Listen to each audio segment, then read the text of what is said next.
What's up, YouTube? It's Eric, a Lions fan. Thanks for clicking on this video. Guys, I want to talk a little bit about the 2017 Detroit Lions season. I got a bunch here on this little card I got here. Got a front and back, so we're going to be going through here. It's probably going to be chopped up here a little bit as I go along. And with a beer that I'm going to have today, I'm going to have a Dogfish Head 90-minute IPA, guys. If this will be a future review on the on the Eric's Beer Reviews channel of YouTube. It'll probably be a re-review, guys. I can't remember if I've done it. I have to look back through the videos on that channel to make sure that I haven't done this somewhat recently. But I'm pretty sure that it's probably going to be a re-review. But I've got two in the refrigerator. Actually, I think there's three in the refrigerator. I got one down to cellar here a little bit. I'm usually not into cellaring beers or anything, but figured it would be a good beer to cellar. We'll get it about 6 months and kind of see where it goes with that. But guys, while I'm going ahead and putting it in here into the glass, guys, this is our second year with a 9-7 record, and as we all know, Jim Caldwell got fired, and reports have been rampant about Matt Patricia being the new Detroit Lions head coach, even though nothing's been made official about it. The Lions aren't even allowed to talk to Matt Patricia yet until all that's been done, squared away with the Patriots now being into the Super Bowl. Get this in here into a glass. Got a nice little head on it here, guys. Nice. I'm going to check to see if there's any sediment on the bottom. There's not. I don't know if these guys put a bottle on date on it. Yep, right here. It is. Goodness, I got to look at it here.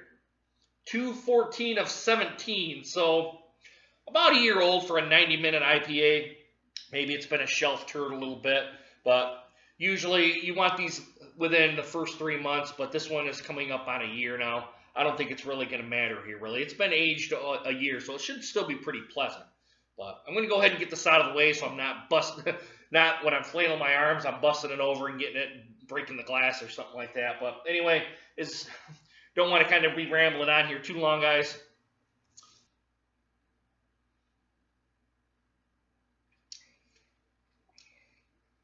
Tasty. But as you guys all well know, we started out 3-1. It looked to be pretty good. We thought, man, the Lions are here. They're on board. This is the real Lions team that every Detroit fan expected. Well, after that, we go for the next 12 games, we only win half of them at 6, so we end up at 9-7. Not really where we wanted to be as a Lions fan. I don't think any real Lions fan expected us to be 9-7 after starting 3-1. I mean, we only went 500 the last 12 games, which is pretty pathetic, and especially losing at Minnesota at home on Thanksgiving. I was out in New York City during that time, and we were watching it right there in one of the bars, actually a Buffalo Wild Wings, which is right in downtown Times Square, and we were watching on the television, and we were just like, come on.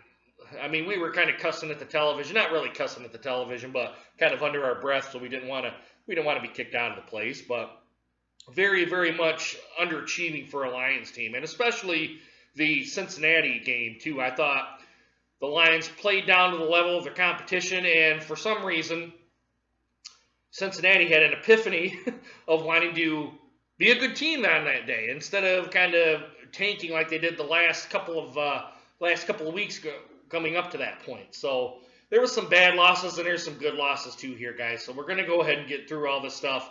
And so you may want to crack open a beer or get a cup of coffee or your favorite beverage because it may be a while. One good thing that happened, guys, on the 2017 Detroit Lions season was that we won all our divisional games for the season. We won 3 divisional road games against Minnesota. We won at Lambeau Field, and we won at Soldier Field too.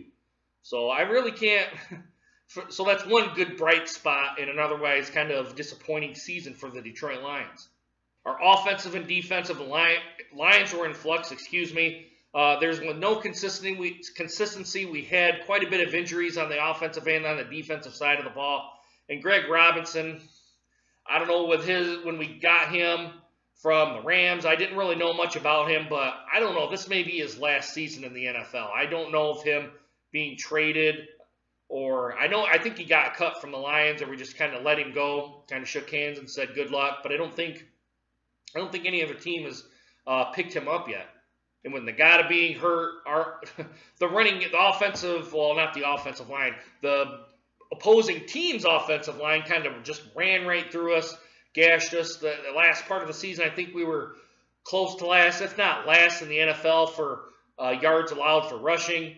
Wilson was hurt, Hyder was hurt, and part of our secondary. That didn't help matters at all, really. Although our pass defense, I thought, was pretty good.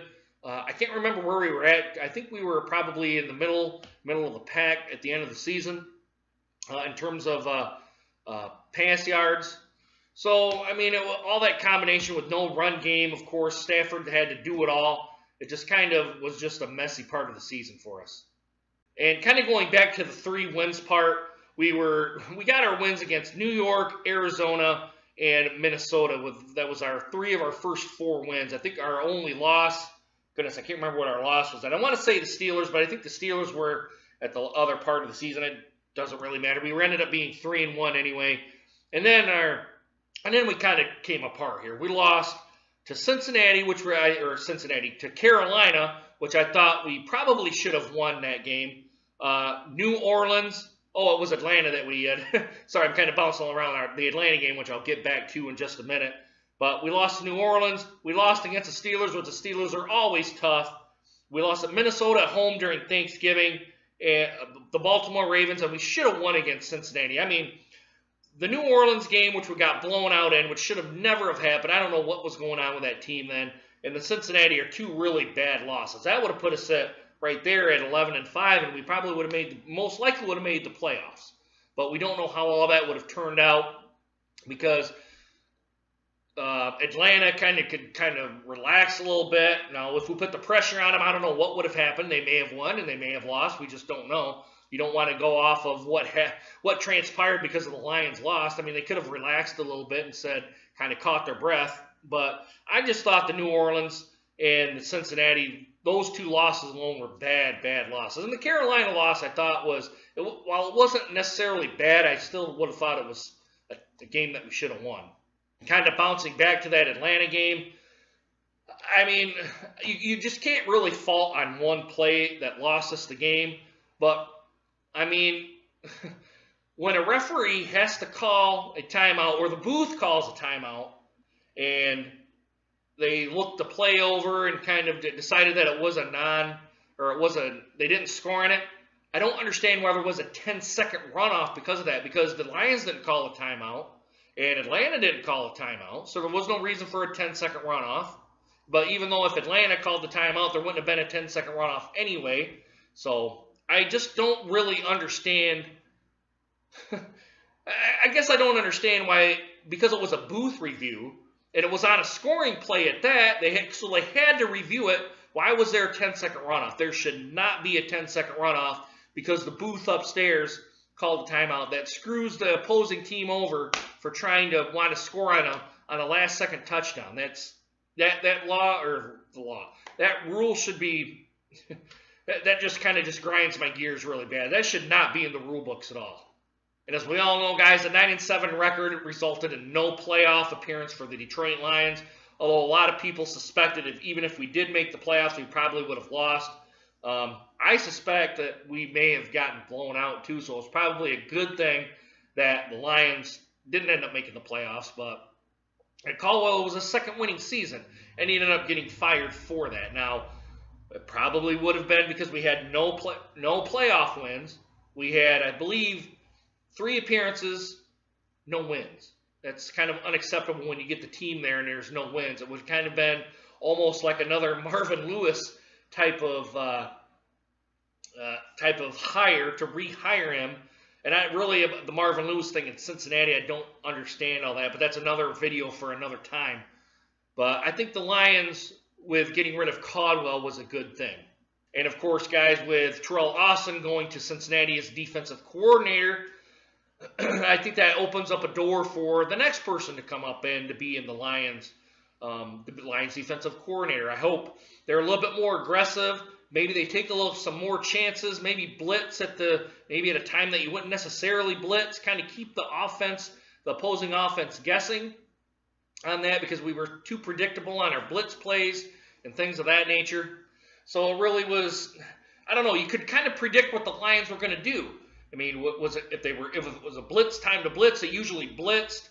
If On first down, they kind of run kind of I'm not any Detroit Lions kind of know the playbook or anything, but they seem to kind of do things that was kind of Lion-esque, I guess I would kind of put it that way. So I hope the next defensive coordinator, whoever that person is, can kind of be a little bit more aggressive, take some more chances, perhaps maybe not be so relaxed on the defensive side of the ball or on the offensive side of the ball if we ended up keeping Jim Bob Cooter as the offensive coordinator. I hope the next head coach, if we end up keeping Jim Bob Cooter, gives him the freedom to open the playbook a little bit and to possibly take some more chances, but you got to know when to take those chances too. You just can't be taking chances because the head coach tells you to take the chance. You just got to be calculated on when you can probably take a chance on maybe getting a big gain down the field or probably going in for a touchdown. So you got to be kind of calculated on that. Kind of want to talk a little bit about Matthew Stafford a little bit too while I'm on my kind of little bit of a while I'm on the Detroit Lions season assessment. Him coming into the season with a contract, I don't get me wrong, I love Matthew Stafford. I'm glad he's still a Detroit Lion, but kind of me seeing the Lions, and I'm kind of going off of my 25 year, almost 30 years as being a Detroit Lions fan. I kind of thought that Matthew Stafford should probably take a step back, play through the season without any contract implications, and kind of see how this went and kind of see how it all transpired. Now that he's got a contract in place, he's kind of stuck here for a little while. I would have thought if Detroit was going to fire Caldwell, at least it would give Matthew Stafford a chance to be like, do I really want to stay with Detroit? Maybe, I don't want to say put any doubt in his mind or anything like that by any stretch of the imagination, but maybe try to go to a contender or a person that probably needed that quarterback to get them over the hump, maybe to the NFC Championship or the AFC Championship game or to the Super Bowl with a team like that. To me, I don't know. And I'm just, like I said, I'm just talking like a Lions fan that has seen it over and over and over again. A new coach comes into play, and it's kind of the same stuff kind of rehashed over again. Maybe the circumstances are different on how they get to the same spot of being fired, but it kind of seems to be that a coach comes in, they try to implement their style, then they're off and out, they're out of here. But I do want to come back to that. I hope we don't, coming on to the tight end spot, I hope we don't get Eric Ebron re-signed. I hope we just kind of say, good day, Eric Ebron, you're out. I mean, have a good place elsewhere, because I feel like if the Lions re-sign him and maybe re-sign him to a larger contract, I think we're going to see more of the same of Eric Ebron like we've seen the last 3.5 years and not this the last 8 games of the season kind of thing. I think we're going to revert back to the guy that you throw the ball to, ends up dropping the ball when it's right in his hands. He can make the spectacular catch, but when it's kind of right in his area where he should catch it, it seems more time than not that he drops the ball. I would like to see Fells and Roberts get a step into that role, kind of see how they do.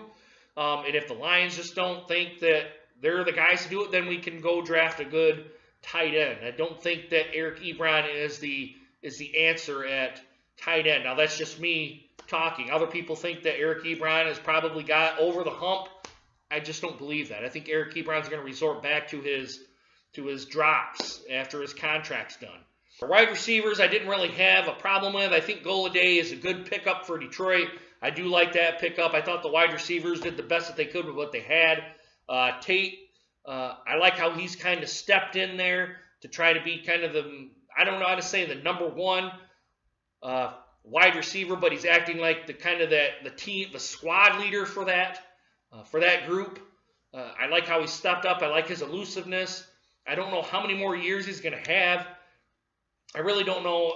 I could just kind of wish we would kind of keep Tate. Actually, all the wide receivers I thought looked at least okay. I'm not going to say great or good, but at least okay. I mean, Tate looked pretty good, I thought. Golladay looked pretty good. Theo Riddick out of the backfield I thought looked pretty good, although he was kind of put to the running back more times than what I would have guessed he would have been. But he looked pretty good, decent.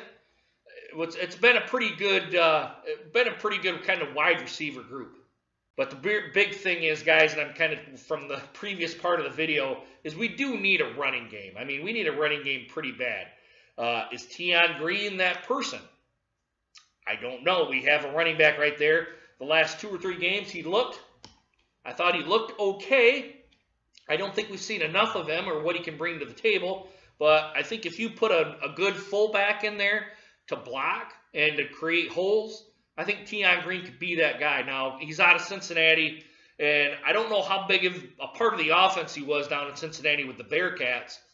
But, I mean, you put somebody in a role, and you got to see how you got to kind of see how they go in the role that they're put in. I mean, it's either you put them in the role and see if they fail, or if they pass with flying colors. It just doesn't really matter. We may have that person here, but we really got to give them a chance. Just because someone has a higher draft spot than Tion Green, it's not to mean that they're not going to be, not like a Jerome Bettis or a Ezekiel Elliott or a Bell, a LaDavion Bell, that kind of person. But if we can get Tion Green a good 2, 3, 4 yards a carry, I think he can be a good back. Now, that's not to say we don't need to draft a running back, because I think we need to draft a running back.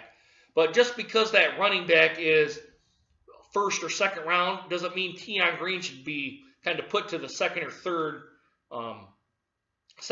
team, or possibly even the practice squad, because I would hate to see a person of Tion Green's talent kind of be squandered. But that's just my personal opinion. And finally, I kind of want to put as the final kind of nail in the coffin here about the Detroit Lions season is Jim Caldwell.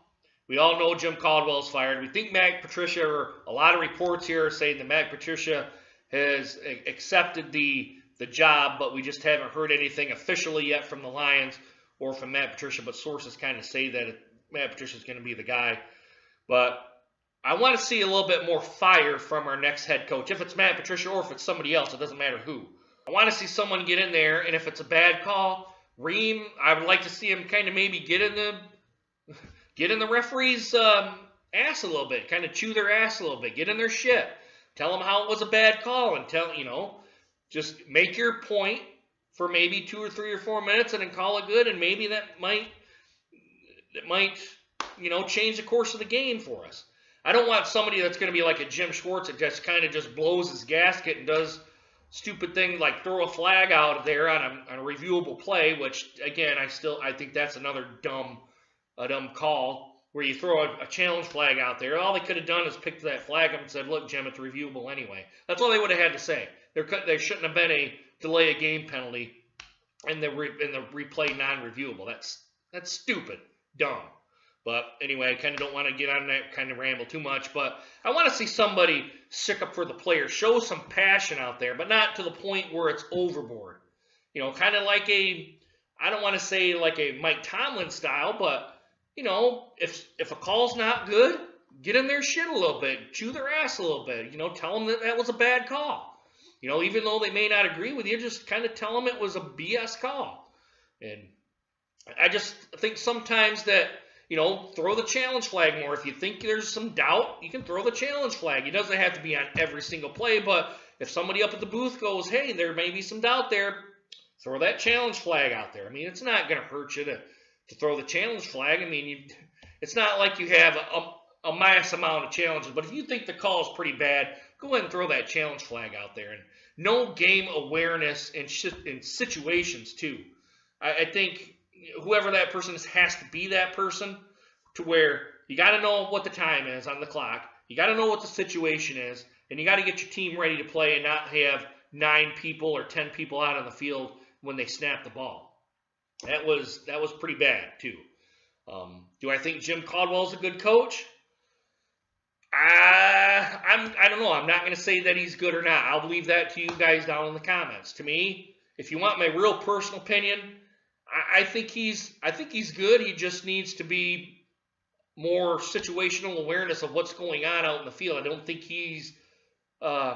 his awareness should be where it's at to be a head coach. Coordinator, I think he does great. But as a head coach, he just needs some, have his coaches be like, "Look, dude, it's like 3rd down, and what are we going to do here?" You know, challenge your superiors every now and again. It's not a bad thing to do that. If it's Matt Patricia or if it's somebody else too, why are they going to be different? Why is the culture in Detroit going to be different? Why is it that you're going to implement your style and in 3 or 4 years down the road or 5, we're going to be looking for another head coach? Why is Matt Patricia different? Why is the next person going to be different? I have not heard anything from that. You know, and I kind of say that because Detroit, to me, Detroit's not a bad football team. I'm just going to say, all right, the Detroit Lions are not a bad football team. If you get the right coach in there, I think they can blossom. They just need the right coach with the right motivation, that knows situational awareness and what the down is and all that good stuff, and to be football smart. And I think the Lions could probably win a game or probably make it even back to the NFC Championship. God forbid, a Super Bowl. They could make a Super Bowl appearance. Maybe not win the Super Bowl, but they could make a Super Bowl appearance. I think we're a good coach and a running back and maybe a couple bits and pieces to go. I think we're a linebacker short, too. I think we need to draft another linebacker to go along with Davis. I thought Davis did pretty well. I think we could use some defensive line pieces, whether it's through free agency or whether it's through the people that we got. I do think we need a running back or a fullback, too. A fullback might be a good idea to draft. Kind of get back to some old school football, the black and blue division. And that's pretty much it. I mean, really, we've got the pieces in place. Now it's time to encompass them and to get them all together. So, guys, I'm going to go ahead and end that here. I'm sure that's going to be a pretty choppy video. I just kind of let it run on here and kind of been rambling on and on and on, so I'm pretty sure it can be a pretty, probably going to be a pretty long video. It says almost 20 minutes here, but I don't know with all my edits how long it's really going to be. But, guys, let me know what you guys think. Do you guys think I'm way off in left field? Do you guys agree with me? Is there a piece that I didn't really talk about that kind of needs to be said? Go ahead and put it down in the comments. I always read your comments, and I always try to come back to the comments and kind of put my own thoughts on them as well. So, guys, I really do want to know what you guys think. Am I right? Am I wrong? Or whatever the case may be. So, guys, let me know down in the comments, okay? Guys, I really hope you guys enjoyed this video. My next video will probably be on Detroit Tigers. I apologize for my garb here. It's just something I pulled out because I've been doing laundry. I just got back from England and kind of wanted to have a beer here and to talk a little bit of sports with you. So, guys, the next video is going to be on the Tigers with Ron Gardenhire and kind of how his coaching staff is going to go on with this young Tigers team. So, be looking out for that, guys. All right, guys, I'm going to go ahead and end it here, and I hope you guys enjoyed this video, and I hope to see you guys again soon. Deuces, guys. Take care, and go Lions!